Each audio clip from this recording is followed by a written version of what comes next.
अरावली पर्वतमाला 2.5 अरब वर्ष पुराना है और ये पर्वत अरावली पर्वत श्रृंखला हमारे यहाँ शेखावत जी मंत्री जी बैठे हुए, सर भी बैठे हुए, राजस्थान की रीढ़ की हड्डी माना जा रहा है और अभी सुप्रीम कोर्ट का जजमेंट आया। कंसर्न एक वायरल चल रहा है कि अरावली पर्वतमाला की नई परिभाषा सुप्रीम कोर्ट ने दी है कि जो भी कोई 100 मीटर से नीचे है वो अरावली कंसीडर्ड नहीं होगी और वहाँ पर माइनिंग हो सकती है। अब आप सोच के देखिए ये कितना बड़ा डेंजरस डिसीजन है।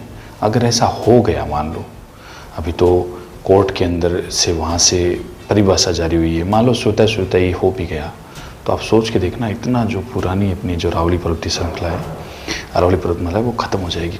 सुप्रीम कोर्ट ने कहा है कि 100 मीटर से नीचे की पहाड़ियां अब अरावली नहीं मानी जाएगी। कागज पर ये एक परिभाषा है, लेकिन जमीन पर यह फैसला अरावली के लगभग 90% हिस्से को सुरक्षा से बाहर कर देता है। फायदा किसको होगा? खनन माफिया, रियल एस्टेट और तात्कालिक मुनाफा जो भी जिन लोगों को होगा, लेकिन नुकसान किसानों को जिनका पानी सूख जाएगा, जंगल को जिसका अस्तित्व खत्म हो जाएगा, और हमें जिनकी हवा, बारिश और भविष्य खतरे में है। अरावली रोकती है रेगिस्तान को, पानी को ज़मीन में उतारती है, वाटर डिस्चार्ज को बढ़ाती है, मानसून को थामती है और रेगिस्तान को बढ़ने से रोकती है। अगर ये ढाल टूट गई तो राजस्थान सिर्फ नक्शे में ही नहीं, हकीकत में रेगिस्तान बन जाएगा। सवाल बहुत छोटा है, मुनाफा ज़रूरी है या आने वाली पीढ़ियों की सांसें? तो ये 20 नवंबर का फैसला है।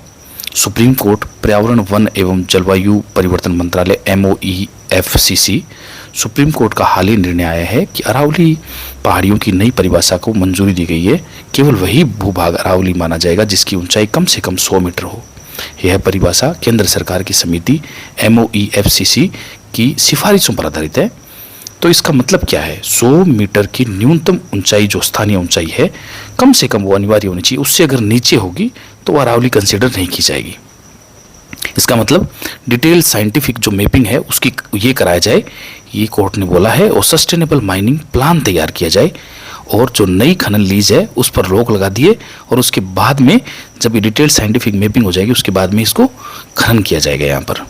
तो कुल जो मैप की गई जो पहाड़ियाँ हैं ना, वो है लगभग 12,081 जो फॉरेस्ट सर्वे ऑफ इंडिया बताता है। 100 मीटर की शर्त को पूरा करने वाली पहाड़ियां हैं मात्र 1048। सोचो, मात्र 1048, केवल 8.7%। तो इसका मतलब लगभग 90% अरावली क्षेत्र कानूनी संरक्षण से बाहर हो जाएगा।